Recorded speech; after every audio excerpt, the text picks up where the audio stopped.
ni nani aliyokuambia damu ya Yesu inaweza ikaleta utajiri katika maisha yako? Ni nani? Afu jambo la pili nitakuuliza pia, ni nani aliyokudanganya ya kwamba damu ya Yesu inaweza ikatengeneza ndoa yako ikawa imara? Ni nani? Hello, it is me again, kaka wa madhabahuni, wengine wanapenda kuniita Apostle Alex. Kwanza kabisa ninamtukuza Mungu kwa ajili yako, maana umekuwa ni mtu muhimu sana wa kufuatilia vipindi mahali hapa.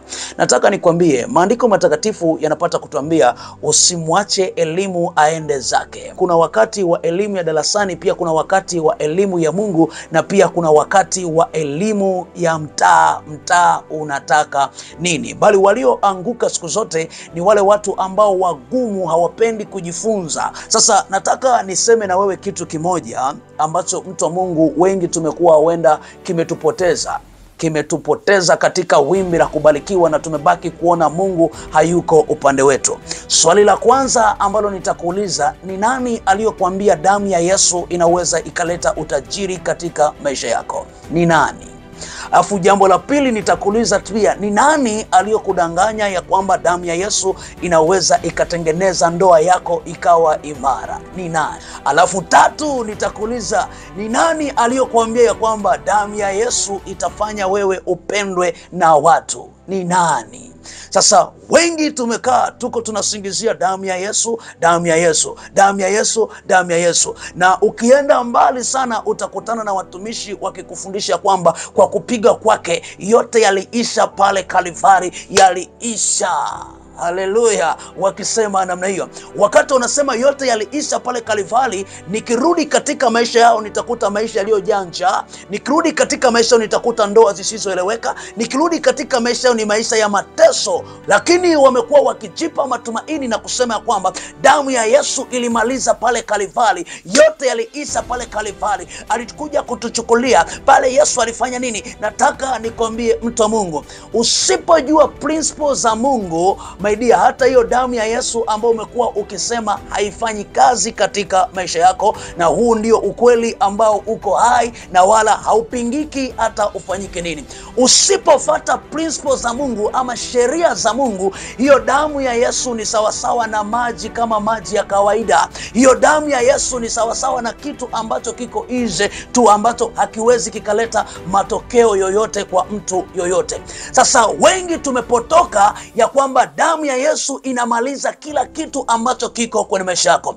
Laiti kama damu ya Yesu ingekuwa inamaliza kila kitu katika maisha yako, basi maidia, tungekuwa tunaishi tukienjoy, alafu tunafurahia maisha huku na huku, tunafurahia maisha. Lakini ni kwa sababu damu ya Yesu pasipo matendo yako ni sawasawa na takataka. Damu ya Yesu pasipo matendo yako ni sawasawa na hakuna kitu ambacho kitatenda katika maisha yako. Kumbe damu ya Yesu inaenda sawasawa na matendo yetu. Kumbe damu ya Yesu inaenda sawasawa na vile wewe ambavyo umejiandaa, vile ambavyo unataka iwe, basi itakuwa. Lakini sio kwa uvivu wa kuto kufanya kazi na kusema damu ya Yesu itaninua, ninaenda kuwa tajiri, ninamiliki. Maidia, hakuna ambacho utamiliki. Kama ni babako mchungaji ama babako wa kiroho anasema twende tukaombe maombi ya kuwa tajiri, alafu mnashinda mnalala ndani na mkitegemea damu ya Yesu inakuja kuangalisha muende mkawa matajiri,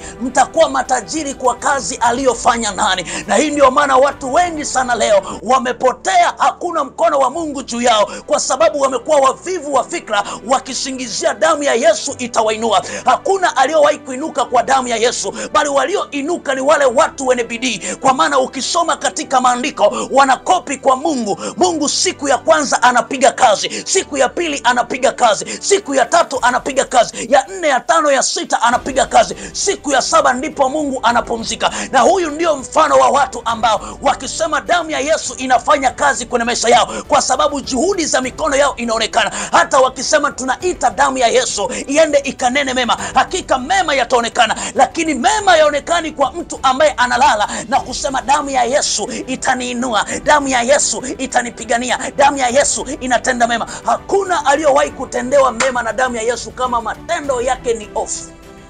Watu wamekaa hawataki kufanya kazi, mabinti wamekaa wakitegemea mili yao, alafu wako wanaomba makanisani ya kwamba Mungu nahitaji ndoa, Mungu nahitaji nini, damu ya Yesu ikamiminike ikanisafishie njia. Maidia, damu ya Yesu haisafishi njia kama wewe matendo yako ni mabaya. Na kama damu ya Yesu ingekuwa inasafisha njia, nisingelipata andiko linasema ya kwamba utatangatanga hadi lini binti Sayuni? Tazama Bwana afanya jambo jipya, mwanamke atamlinda mwanaume. Sasa ilibidi iseme ya kwamba mwanamke, ya kwamba ukinyunyizia damu ya Yesu, mume ni sehemu ya maisha yako. Ukinyunyizia damu ya Yesu, mafanikio ni sehemu ya maisha yako. Lakini anasema utatangatanga hadi lini? Kwa tazama Bwana afanya jambo jipya, mwanamke atamlinda mwanaume. Sasa siku zote mwanamke atamlinda mwanaume ni yupi? Na hapo ndio maana maandiko matakatifu yanapata kuniambia ya kwamba uzuri ni ubatili, bali mwanamke amchaye Bwana ndiye atakayesifiwa.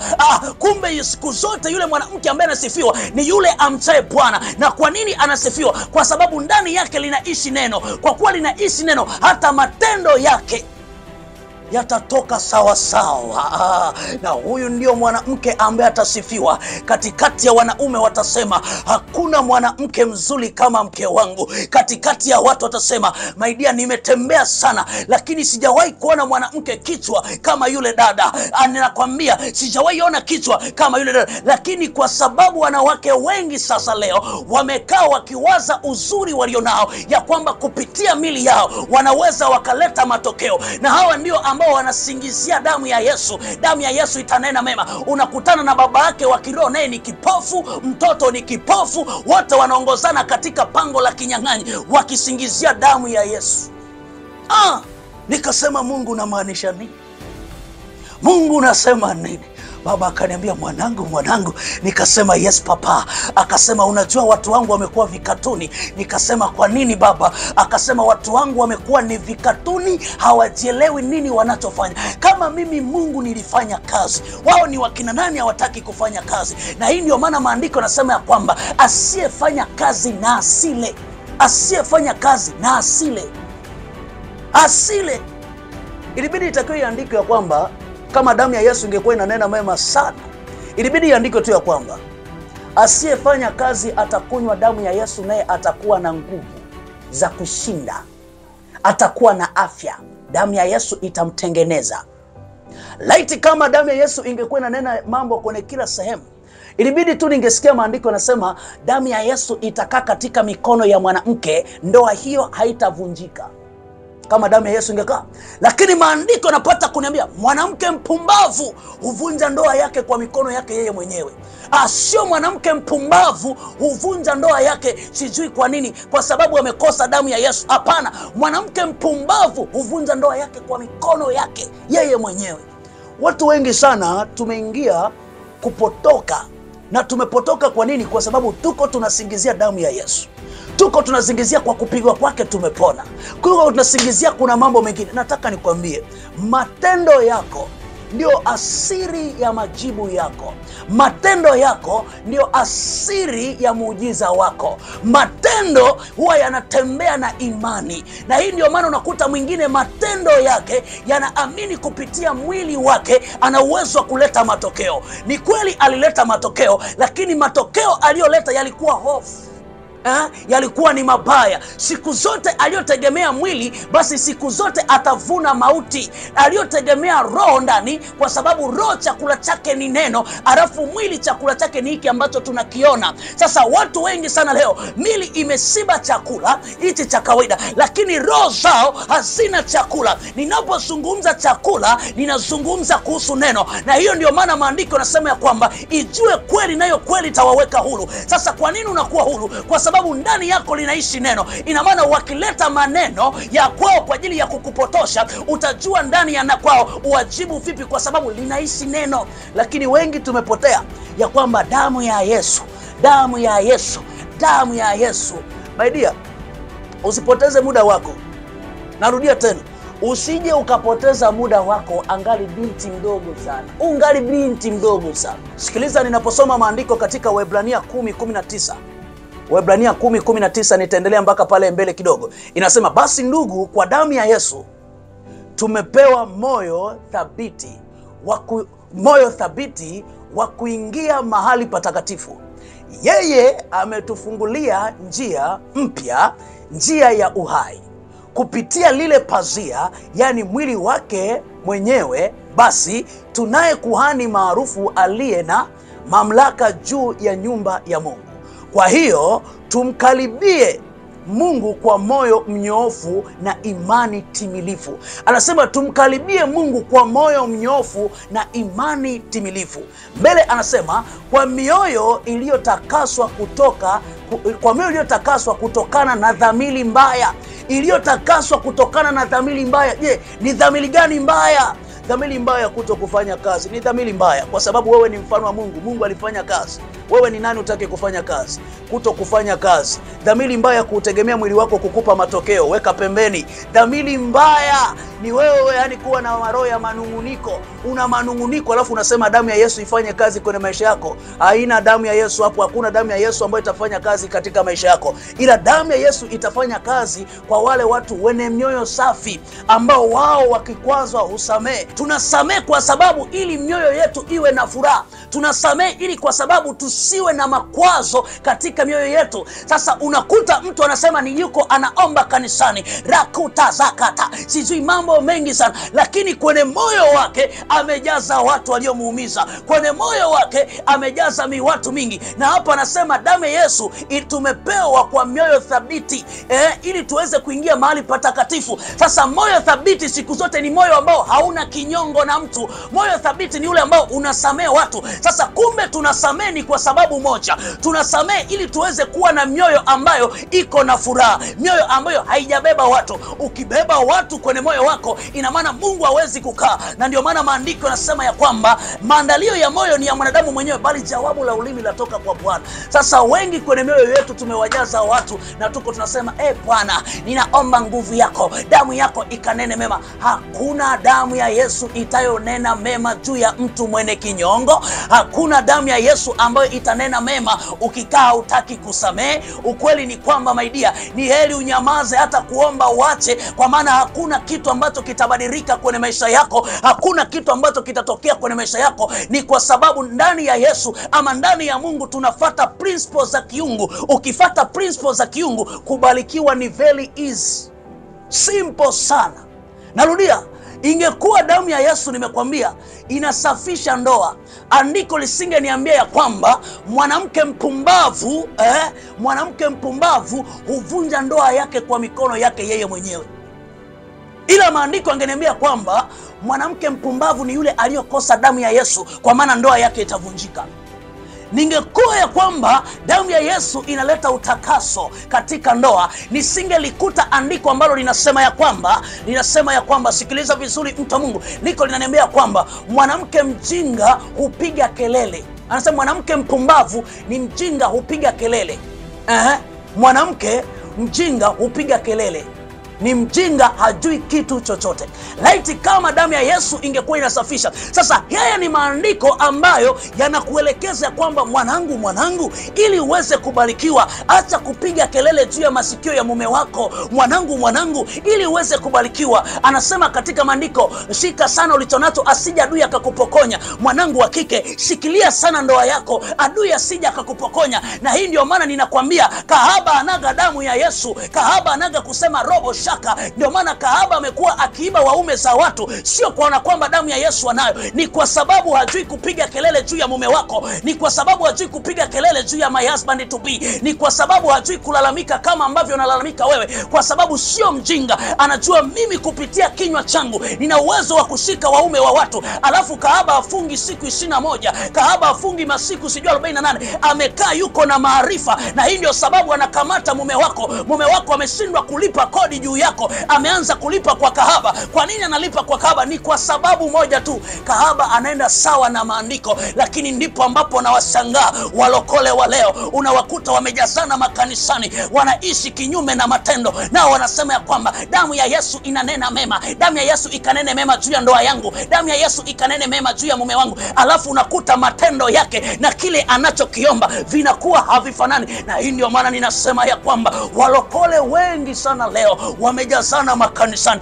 ndoa zao ni vilio, sio kwa kwamba nini, kwa sababu moja tu, hawaijui kweli. Maandiko nasema ijue kweli, nayo kweli itawaweka huru. Endapo unaijua kweli, kweli inakuweka huru. Kwa nini unakuwa huru? Kwa sababu neno linaishi ndani yako. Nisikilize mtu wa Mungu, hatumshindi shetani kwa robo shaka. Hatumshindi shetani tunakukemea kwa damu ya Yesu. Hatumshindi shetani kwa sema ruka ta ta ta ta. Hatumshindi kwa design hiyo, bali tunamshinda shetani kwa neno. Neno. Sikiliza, anasema ya kwamba kama damu ya Yesu tungekuwa tunamshindia shetani, inasema namna hii: angusheni mawazo mabaya mpate kuzipinga hila za nani? Anasema angusha mawazo mabaya. Wewe kichwani mwako umejaza mawazo mabaya yamekutawala, alafu uko unasema damu ya Yesu inanena mema. Unalia kwa huzuni, sio unalia kana kwamba umeshushiwa Roho Mtakatifu. Unalia kwa sababu ya mapito unayopitia. Ukikumbuka mateso, moyo unaingia uchungu. Moyo ukiingia uchungu, unaanza kulia. Watu wanajua umeshukiwa na Roho Mtakatifu, kumbe unakumbuka mapito ambayo unaumia. Nataka nikwambie, ili uweze kufanikiwa katika njia ya msalaba, katika njia ya Mungu halisi, Mungu wa kweli, my dear, angusha mambo yote katika kichwa chako. Anasema msiyakumbuke mambo ya zamani wala kuyatafakari. Sasa utakuta mtu anasema damu ya Yesu inanena mema, alafu yuko anatafakari the way alivyoumizwa, alafu yuko anatafakari the way alivyoachwa. Damu ya Yesu, my dear, mahali hapo haitafanya kazi. No. Nisikilize mwanangu, haitafanya kazi. Utabaki unalia mpaka kieleweke. Utaona Mungu hayupo. Utaona sijui ni nini. Ninaposoma Kutoka 8:28, maandiko matakatifu yanapata kuniambia namna hii. Inasema basi Farao akasema, nitawaacha mwende zenu mkamtambikie Mwenyezi Mungu, Mungu wenu jangwani, walakini msiende mbali mno. Huyu ni Farao. Na hii ndio maana watumishi wa Mungu leo wamekuwa ni mafarao. Wachungaji wengi sana leo wamekuwa ni mafarao. Sasa kwa nini wamekuwa ni mafarao? Hawataki kufundisha kweli muumini. Hawataki kufundisha kweli ya Mungu, bali wamempa mtu wa Mungu kwa kwamba kanafasi kadogo asiweze kujitambua, asiweze kuijua kweli, kwa maana wanajua akijua kweli hawatamtawala. Na hapa ndio maana Farao anasema kwamba nimewapa ruksa, lakini msiende mbali sana, kwa maana Farao alijua ya kwamba hawa jamaa wakienda mbali, wakizama mpaka kilindini, wakijua wakienda mbali atashindwa kuwatawala. Na hii ndio maana wachungaji wa Farao leo, wachungaji ambao wana roho za kifarao, hawataki kukufundisha kweli ya Mungu. Wanakufundisha kidogo, wanakuwezesha kuomba tu, hawakufundishi neno. Lakini utasikia piga magoti nikuombee. Hawataki kujua ndoa yako inapitia nini. Ukianza kumwelekeza, baba mchungaji, unajua ndoa yangu ni 1 2 3, anakukatisha. Anasema sikiliza nikwambie, ninataka nikuombee. Damu ya Yesu inaenda kufanya kazi kwenye ndoa yako. My dear, hakuna damu ya Yesu itafanya kwenye ndoa yako. Anakutengeneza kuwa matekwa wake ili akutawale. Siku zote mtu ambaye inatakiwa ukae chini yake ni yule ambaye anakufundisha neno, ni yule ambaye ukikosea na uwezo wa kukuadhibu. Huyo ndio baba bora. Baba bora ninamfananisha na baba wa kimwili ambaye ulipokosea akashika fimbo akakupa neno na akakuadhibu ili usiweze kuanguka. Lakini watumishi wa Mungu leo wamegeuka, wamekuwa ni mafarao. Hawataki kukufundisha uende mbali, kwa maana wanajua ukienda mbali hautakuwa matekwa wao. Lazima wakufundishe uongo, lazima wakufundishe kujiombea tu, ukogo kujiombea, lakini hawakufundishi kwenda katika mwenendo wa matendo. Hawakufundishi. Ndoa inasumbua. Lazima ujue ndoa inasumbua. Kwa nini? Ndoa inanisumbua, nitakuombea. Alafu anaweka na kasula kaupako, eti nitakuombea. Yeye mwenyewe ndoa inamchanganya nyumbani kwake, kichwa kinamuuma, hajui funguo iko wapi, kwa sababu naye alikarilishwa damu ya Yesu. Kichwa kinamuuma mchungaji, kinamuuma sana. Kwa nini? Hajui naye kweli. Nisikilize mtu wa Mungu, kuna mambo mengine ili yafunguke kwenye maisha yetu ni bidii, sio maombi, ni bidii.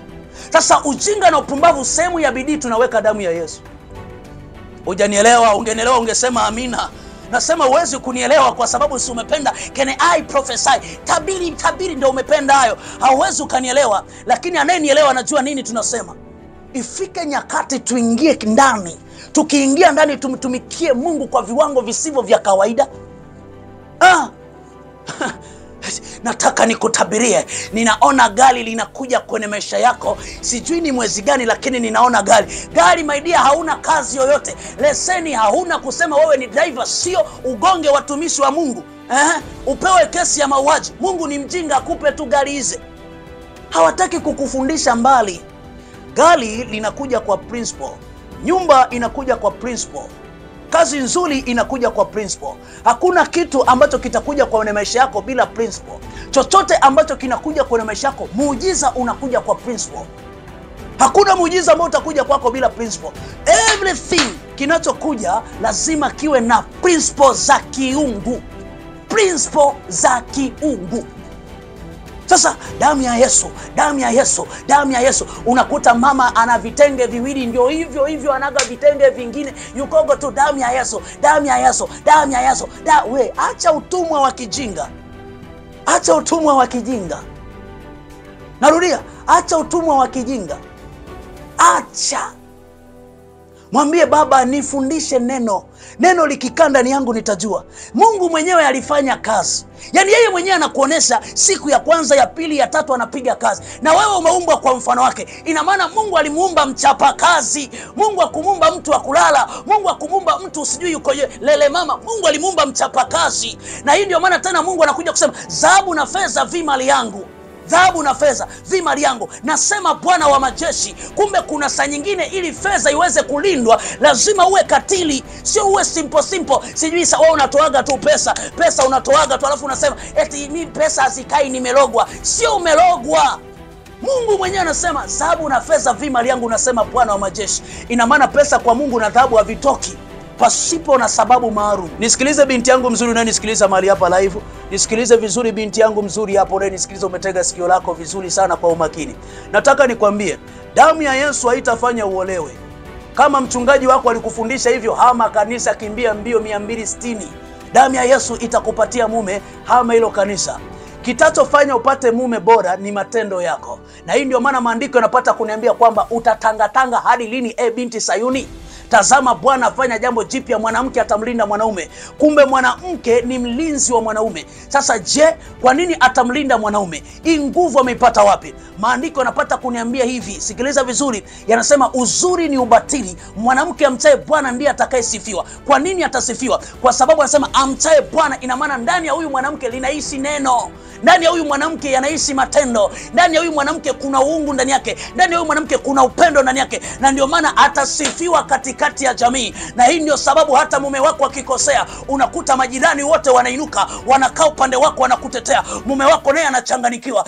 Hii imekuaje kwaje? Mbona kama sielewi? Kwa sababu matendo yako ni mata. Ina maana ni mwanamke aliyokataa kuukubali mwili. Amesema mimi siendi sawa na mwili. Mimi naenda sawa sawa na matendo. Mimi sikurupuki ovyo. Ninaangalia Bwana anasema nini. Ninatembea principles za kibwana. Hayajapata kuniambia kwamba mwanamke mwenye damu ya Yesu mikononi atapata kuolewa. Mwanamke mwenye damu ya Yesu atapata kulinda mume wake. Anasema bali mwanamke amchaye Bwana ndiye atakayesifiwa. Kumcha Bwana ni chanzo cha maarifa, na maarifa siku zote anakaa ndani ya neno. Sio damu ya Yesu kuomba, kubeba mimaji kwenye mabegi, kubeba misabuni. Unajichanganya, unapoteza muda wako bure. Umekuwa ni kichaa.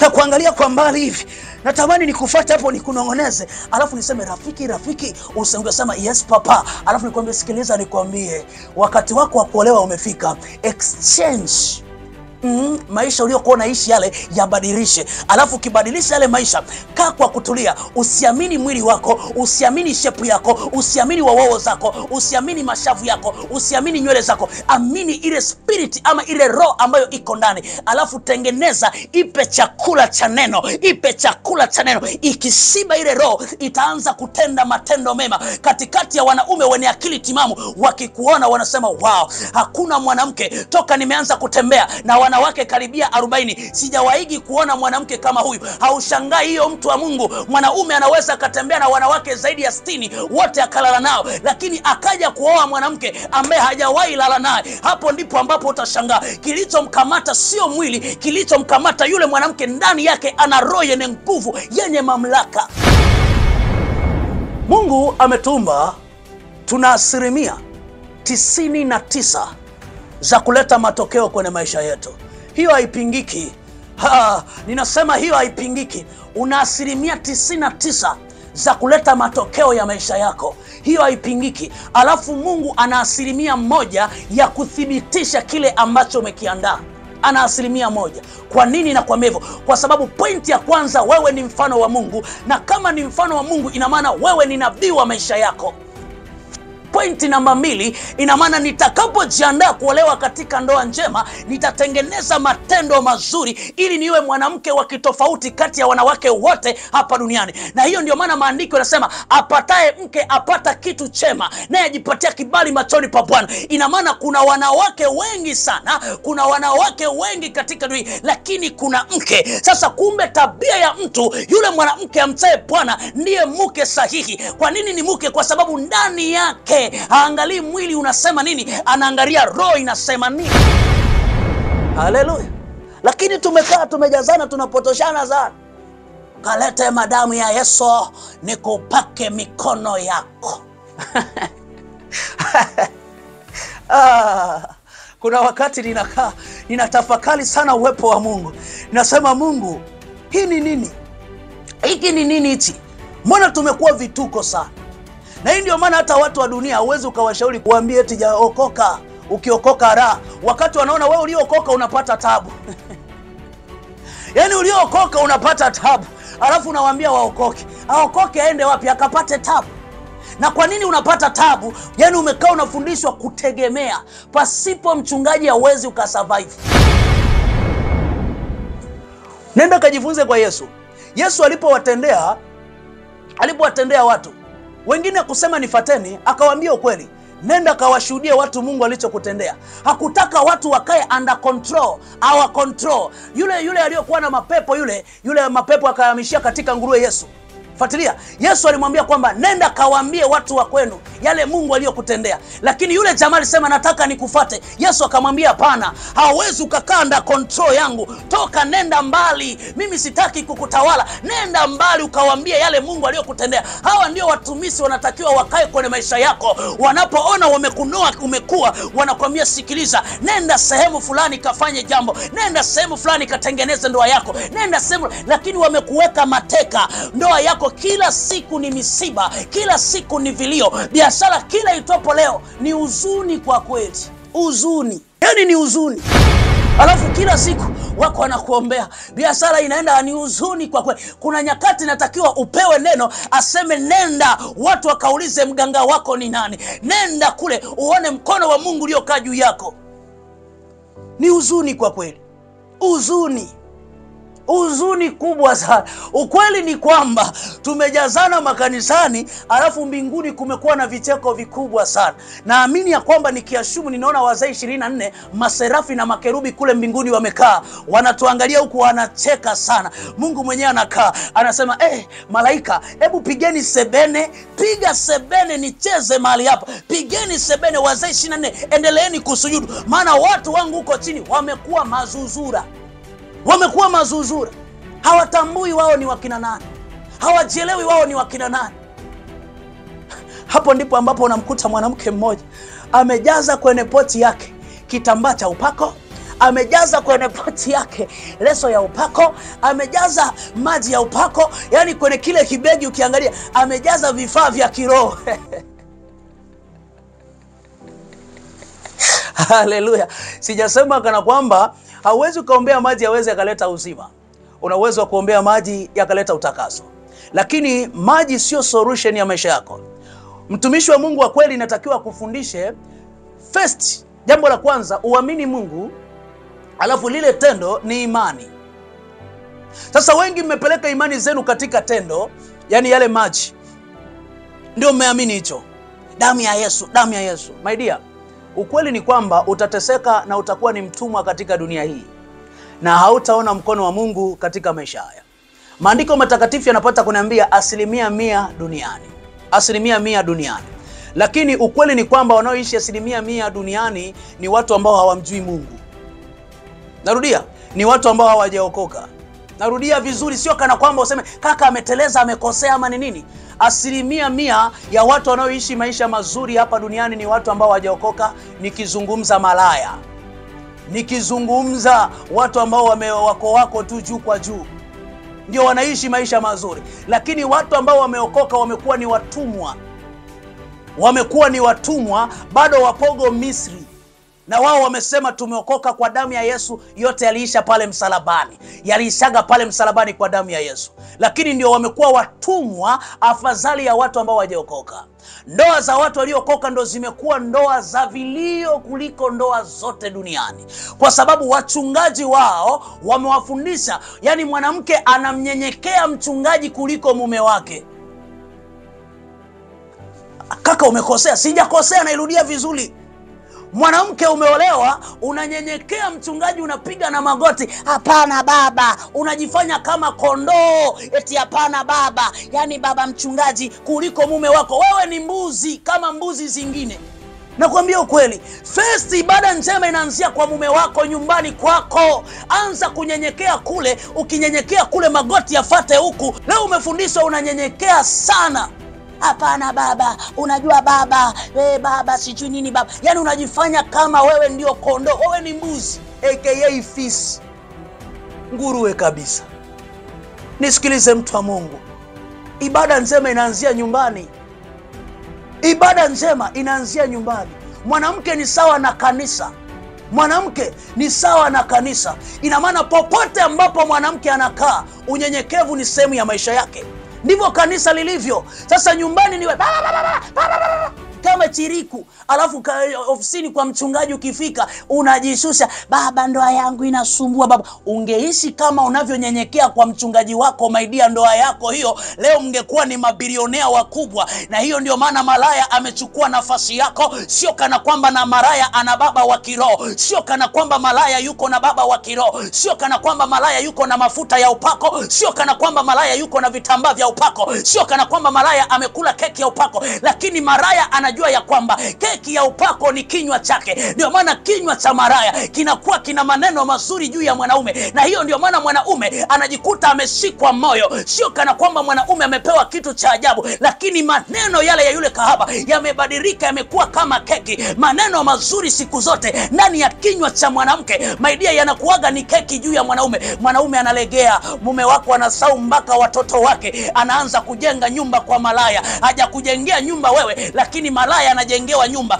Hujajengewa nyumba wewe, hujafunguliwa biashara, malaya anasema anafunguliwa biashara. Hujatendewa jambo lolote, malaya anatendewa mambo makubwa. Wewe umebakia kunyenyekea kwa baba yako wa kiroho. Kalete sadaka ya kuvunja. Inabidi tuvunje pale nyumbani kwenu. Ninaona kuna shetani ameingia kwenye ile nyumba yako. Sio shetani ameingia, kinywa chako kichafu. Akwambie ukweli, maana akikwambia ukweli utanuna. Lakini yule mwenye sikio anasikia, anaenda kutengeneza ndoa yake, anaenda kutengeneza familia yake. Kwa maana familia yako ikiwa gudi, mimi haitanihusu, ni wewe utamtukuza Mungu na kumshangilia Mungu. Na ndio maana ninakusema ukweli. Neno la Mungu ni sawasawa na msumeno. Tena msumeno wao unakata huku na huku. Sikiliza nikwambie, malaya mimi simuona akifunga, lakini ndio mtu anayeongoza kuiba waume za watu. Unaweza ukajifunza kitu kidogo mahali hapo. Leo mpaka kieleweke, mpaka ndoa ya mtu mmoja ifunguliwe kwa jina la Yesu. Kama una amani ungesema amina. Kama unanichukia ungenuna kidogo, alafu ungetema mate chini, alafu ungekunywa maji kujipoza injini ya kunichukia. Kwa maana kunichukia kwako mimi hakunisaidii kitu chochote. Kinachonisaidia mimi ni familia moja imepona ikimtukuza Mungu. Ninasema asante Bwana kwa kuniweka chini ya jua hili, kwa maana ulikuwa na kusudio nitengeneze ndoa za watu, nitengeneze biashara za watu. Wewe uliojaa na chuki, unanichukia, umefura kifua, kunywa maji usije ukapasuka bure, mtu wa Mungu. Nisikilize vizuri mahali hapo. Kwa nini leo angesema amina kubwa? Nani leo anasema amina kubwa? Nisikilize vizuri. Kahaba akiletewa matunda na mume wako, akiletea chungwa, anavyolipokea maidia, mume mwenyewe anashawishika kumnunulia kitu kingine. Mwanaume anaenda kule kwa kahaba, kahaba afungi, amebeba kachungwa kamoja mkononi, ama embe ama ndizi. Kahaba anavyopokea kama amepewa gari. Ila makahaba Mungu anawaona. mnaenda sawa na maandiko. Chapa makofi kwa kahaba mmoja anayenisikiliza mahali hapa. Kama Mungu anawaona vile, mnaenda sawa na maandiko. Na hiyo ndio imani ya kweli.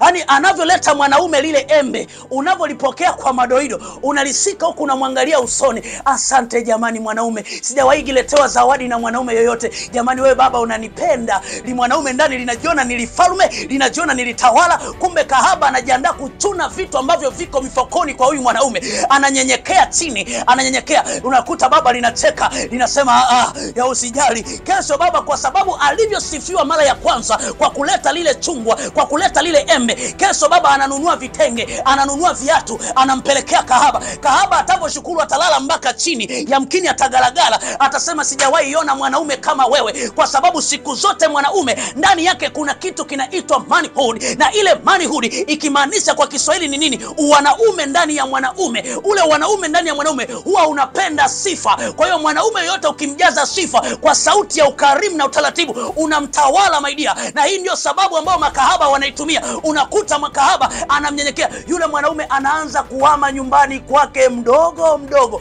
Hebu sema kwenye comment hapo mdogo mdogo. Nasema ungeandika kwenye comment hapo mdogo mdogo. Anahama mume wako mdogo mdogo, ndo anaenda hivyo. Mwisho wa siku unaanza kusema mume wangu amepigwa na shetani, mume wangu alivamiwa na shetani. Yani watu wabaya, mume wangu ameibiwa, walimwekea madawa. Sio madawa. Sio madawa mtu wa Mungu. Sio madawa. Unanielewa? Sio madawa. Sio madawa. Watu wanajua kutembea na principles za kiungu.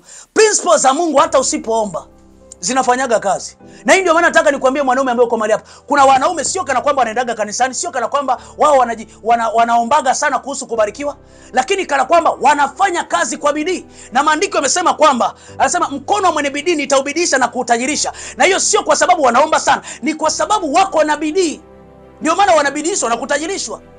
Wewe umekazana mwanaume mmoja mahali hapa, kila siku uko kanisani, la kuza pataya, baba bariki mikono yangu, kama vile Mungu ambavyo ulisema ya kwamba kwenye maandiko yako utabariki kazi ya mikono yetu. Kazi gani abariki Mungu kwenye mikono yako? Hakuna kitu mtu wa Mungu. Damu ya Yesu imiminikie wapi? Damu ya Yesu haitafanya kazi. Na hiyo ndio sababu Mungu anamwambia Musa, una nini mkononi mwako Musa? Musa anaangalia anakuta nina fimbo. Musa anaongea kwa kigumizi, baba unaona niko na fimbo. Mungu anasema Musa, usijali kigugumizi chako, yamkini uko na fimbo lakini una uwezo wa kuleta njia. Na hiyo ndio sababu Musa akachapa pale. Mungu akamwambia piga bahari, njia ikapata kutokea. Kumbe kuna saa nyingine unaweza ukawa ni sio mzuri wa kuomba, sio mzuri wa kunena kama Musa. Musa kuwa mzuri wa kuongea, alikuwa ni mwenye kigugumizi. Ina maana Mungu alipomuuliza Musa, una nini mkononi mwako? Musa kaanza kwa kigugumizi, akasema baba anaongea kwa kigugumizi, sio kana kwamba amepangilia maneno. Lakini Mungu akamwambia Musa, kwa sababu una kitu mkononi, chapa bahari njia ipate kutokea. Sasa wewe umekazana, una uwezo wa kupangilia maneno vizuri sana jinsi ya kuomba, lakini mikononi mwako hakuna kitu. Tafuta kitu cha kufanya. Kama kuuza kalanga, anza kuuza kalanga. Kama kuuza mahindi, anza kuuza mahindi. Kama kuwa bodaboda, anza kuwa bodaboda. Alafu uwe na kitu mikononi. Unapomwambia Mungu Mungu anafanya. Mungu anafanya. Mungu anafanya. Sikiliza mtu wa Mungu. Nikamwambia Mungu, hivi Mungu, hii damu ya Yesu sasa ina kazi gani? Watu wanaomba damu ya Yesu, wako na damu ya Yesu, damu ya Yesu, wakiomba masaa na masaa. Sasa Mungu, mbona hii damu ya Yesu haifanyi kazi? Haifanyi kazi. Kama watu ingekuwa damu ya Yesu, tungekuanga tumepona sana. Mungu akaniambia watu wangu wanaangamia kwa kukosa nini? Hebu itikia hapo, kwa kukosa nini? Hajasema watu wangu wanaangamia kwa sababu wamekosa maombi. Watu wangu wanaangamia sio kwa sababu wamekosa damu ya Yesu. Wanaangamia kwa kukosa maarifa. Tulichoshindwa na watu wa dunia wana maarifa. Kinachofanya uweze kutawala ni maarifa. Kitachofanya watu wakupende ni maarifa. Kitachofanya watu wakusikilize ni maarifa. Kitachofanya ndoa yako itulie ni maarifa. Kitachofanya kazi yako ipige hatua ni maarifa. Ni maarifa. Ukikosa maarifa unaangamia, hata kama uwe mnenaji vipi. Nisikize mtu wa Mungu. Huduma isiyokuwa na maarifa ni sawasawa na takataka. Narudia hiyo vizuri sana, kama ni mtumishi unanisikiliza mahali hapa, ninakwambia vizuri upate kunielewa vizuri na ukamtumikie Mungu vizuri. Huduma yoyote isiyokuwa na maarifa ni sawasawa na takataka. Takataka kabisa. Na hii ndio maana watu mmejazana kwenye huduma hazina maarifa. Kutwa nzima ni maombi. Maarifa. Maombi pasipo neno ni sawasawa na bunduki ambayo haina risasi. Ina maana ni kopo ama ni toi. Lakini maombi yaliyo na neno, my dear, siku zote ni bunduki iliyokuwa na risasi, ama nikimaanisha bomu la nyuklia. Narudia huko live ambao unanisikiliza. Niko tayari unichukie wewe, lakini kweli isemekane. Kunichukia kwako huna mbingu ya kunipeleka. Na kama huna mbingu ya kunipeleka, basi kiutaratibu ungetulia, ungefiata mkia, alafu ungesikiliza neno. Ukisikiliza neno ukae kwa kutulia ili ukafanikiwe wewe na familia yako. Ukifanikiwa wewe na familia yako ni utukufu kwa Mungu, sio utukufu kwangu. Narudia vizuri tena upate kunisikia. Nasema hivi, kama umekaa mahali hapo uko na moyo wa kunichukia, haitakusaidia chochote, kwa sababu huna mbingu ya kunipeleka. Na kama hauna mbingu ya kunipeleka, basi kidogo tu ufiate mkia. Fiata mkia, kaa sikiliza, ukafanikiwe na ndoa yako, ukafanikiwe na kazi yako, ukafanikiwe na maisha yako. Ukifanikiwa, hakika kinywa chako utasema yuko Mungu aliyokutendea, bali sio kaka wa madhabahuni alisimama na kunitendea. Mimi sio mtendaji, bali mimi ni mtumwa. Maana ya mtumwa, siku zote mtumishi ni mtumwa. Mtumishi sio bosi. Ndani yangu kuna chemka, nenda kaseme hivi na mtu wangu, nenda kanene haya. Mimi ninakuja hapa ni kibaraka tu. Mwenye mamlaka ndio alionituma. Ukinichukia mimi haina maana, mchukie mwenye mamlaka. Mimi sina makosa, mimi ni mtumwa wapendwa. Mpendwa wa Mungu, hebu sema huyu ni mtumwa. Mimi ni mtumwa tu. Kama usigeli wako vile, anune akatae, ukimtuma sehemu ataenda, afyonye mdomo ataenda. Ndivyo nilivyo mimi kwa Mungu, houseboy wa Mungu. Haleluya. Haujanielewa mtu wa Mungu. Nasema na mtu mmoja mahali hapa. Nisikilize. Umekazana kila siku unamwaga maji katika duka lako. Damu ya Yesu inene mema kwenye hili duka. Damu ya Yesu inene mema kwenye hili duka. Alafu cha ajabu juu ishara za kubarikiwa za malaika. Ni upumbavu na ujinga. Mwanangu mmoja wakati namuombea nikiwa pale Ubungo Riverside. Wakati niko ninaomba juu yake, ni mfanyabiashara, ana duka. Nikiendelea kuomba juu yake kuhusu biashara yake iweze kuwa salama. Tukaomba. Tukatengeneza maji, tukayombea maji, nikasema mwanangu nenda kaweke pale. Nenda ukamwage pale dukani pako, alafu kalete ardhi niiombe ya mahali pale. Mwanangu akaja na udongo wa pale, ardhi ya mahali pale akaniletea. Tukaomba, nikasema nenda kaiweke. Lazima mahali pale wateja wajae. Lakini baadaye akanirudishia jibu, akaniambia baba, wateja hawaji, lakini kila siku wanakuja watu kuulizia vitu ambavyo sina. Yaani baba, imekuwa ni maajabu sana. Watu wanakuja kuulizia vitu ambavyo sina.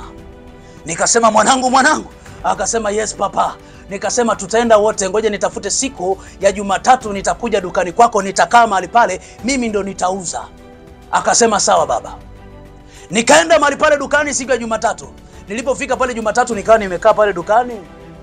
Nikamwambia naomba daftari, nipe na peni. Nikakaa pale na daftari na peni, nikaiweka mahali pale daftari langu na peni. Nikawa niko naandika.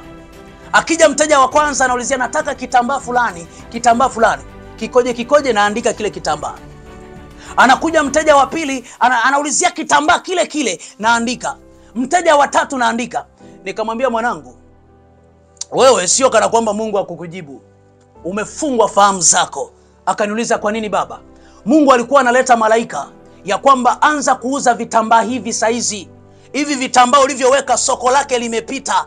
Hivi vitu ulivyoweka saizi havinunuliki. Nunua mzigo mpya. Kwa nini watu karibia 6 wanaulizia kitu aina moja? Hapa ni malaika wanakuja kukuambia ya kwamba mahali hapa weka kitu fulani. Nikamwambia mwanangu, chukua pesa, kama kukopa tukope, twende tukanunue vitu. Tukajikusanya tukaenda kubeba vitu Kariakoo, tukaweka dukani. My dear, siku ya pili tunafungua, vitu vinaisha, vitu vinatoka, vitu vinaenda. Sasa kuna watu wengine mko mahali hapa mnafanya biashara, wateja wanakuja dukani kuulizia jambo fulani, umekaga unasema hicho sina, sina hicho. Wanaulizia kitu aina moja, haushtuki kwa nini watu watatu, watu wanne wanaulizia kitu kile kile? Amka, ufungua kichwa chako, nenda kajumue hicho kitu wanachoulizia, weka dukani, kwa maana Mungu hawezi akashuka mbinguni na mabawa yake na malaika zake kuja hivi ukawaona wote weupe eti tumekuja kukubariki, tumekuja kukuinua. Lakini Mungu ili amuinue mtu atatumia watu kuja kukuinua, na hiyo ndio sababu tunasema ya kwamba kaniletee watu mashariki, kaskazini, magharibi, kusini, pande kuu zote za dunia. Niletee watu. Watu mmekaa mmefungwa fahamu, mnafikiri malaika watashuka na mabawa. Nimekuja kukubariki, Mungu amenituma kutoka mbinguni. Maidia, hiyo haiji kutokea. Mwambie mwenzio haiji kutokea. Unafanya biashara, kuna kitu wanauliza sana ambacho chajiweka hapo. Inamaanisha nini? Kwenye hapo engo ambayo upo, hicho kitu ndicho ambacho kinahitajika. Ulichokiweka hakihitajiki. Weka kile kinachohitajika. Weka kinachohitajika. Mmejazana, baba biashara, hakuna biashara haiwezi kaa na mafungu ya 10 unatoa na biashara mbaya. Mnautani nyewe na Mungu. Mnautani sana. Mafungu ya 10 unatoa sana. Mchungaji wako mwenyewe kapasite yake ni 0. Haiwazi mbali. Yeye mwenyewe ndoa inamtesa, atashauri ndoa yako ataweza? Yeye mwenyewe ndoa inamtoa jasho, anatamani aachane na mke wake, alafu na unampelekea shida ulionayo. Ataweza? Anapiga magoti tukuombe. Piga magoti tukuombe. Tupiga yeye kila kitu, piga magoti tukuombe. Piga magoti tukuombe. Mwambie sio wakati wa kuniombea, ni wakati wa kunipa neno. Nipe maarifa nikaishi vipi kwenye ndoa. Nipe maarifa nikafanye vipi katika biashara. Nipe maarifa. Nipe maarifa. Ninainuka vipi? Baba, nimekuwa ni mtu wa mahali hapa toka nimeanza kuhudumu hapa, toka nimekushikilia babangu wa kiroho. Kila siku ndo hali yangu hii ya uchumi, ndoa yangu ni mateso. Tumeomba sana, saa hizi sitaki uniombe, nataka unipe maarifa nikaishi vipi kwenye ndoa yangu, nikaishi vipi kwenye kazi yangu. Hebu sema nipe maarifa. Farao anasema msiende mbali sana, anaogopa wakienda mbali. Ukweli ni kwamba kuna watumishi wa Mungu wanaogopa kukufundisha kweli, kwa maana wanajua ukikufundisha kweli hawatapata sadaka yako. Hujanielewa? Narudia vizuri, sio kana kwamba nimeteleza, nimekosea.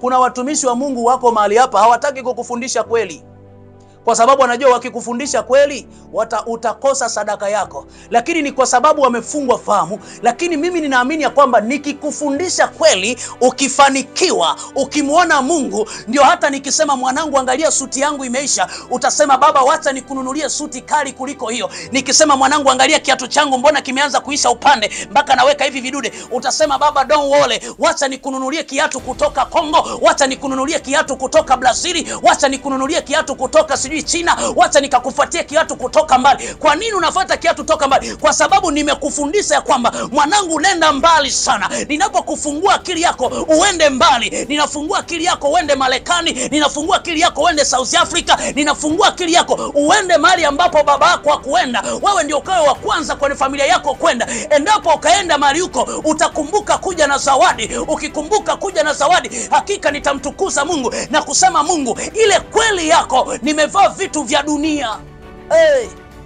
Ndoa haidumu kwa kuomba peke yake, ndoa inadumu kwa utii na bidii. Kama damu ya Yesu ingekuwa inafanya mtu awe na penda, maandiko yasingesema enyi waume pendeni wake zenu. Nisikilize mwanaume, unanisikiliza mahali hapa. Ukishindwa kuishi vizuri na mke wako, amini hii ambayo ninakwambia, mke wako atatawaliwa na watu. Akitawaliwa na watu, kwa sababu kule ndiko anakopata amani, basi atachukua vya nyumbani atapeleka kule anakopata amani. Na hapa ndipo akikutana na wale manabii failure, manabii wa uongo, watumishi wasiotaka kumfundisha mtu kwenda mbali, atabana huko ada za watoto, atabana vitu hapo nyumbani, ataanza kulea vitambi vya watumishi feki. Na hii ndio maana ninasema na mwanaume ambaye uko unanisikiliza mahali hapa, kuna nyakati nyingine sio damu ya Yesu itatengeneza ndoa yako. Neno pekee ambalo nataka nikwambie ambalo litatengeneza ndoa yako, mwanaume, mpe muda mke wako. Hiyo ni damu pekee yenye nguvu. Mpe muda mke wako. Umekaa kila kitu uko busy, kazini. Wewe ni busy. Mpe muda. Kana mambo yako kama mwanamke moyoni mwake.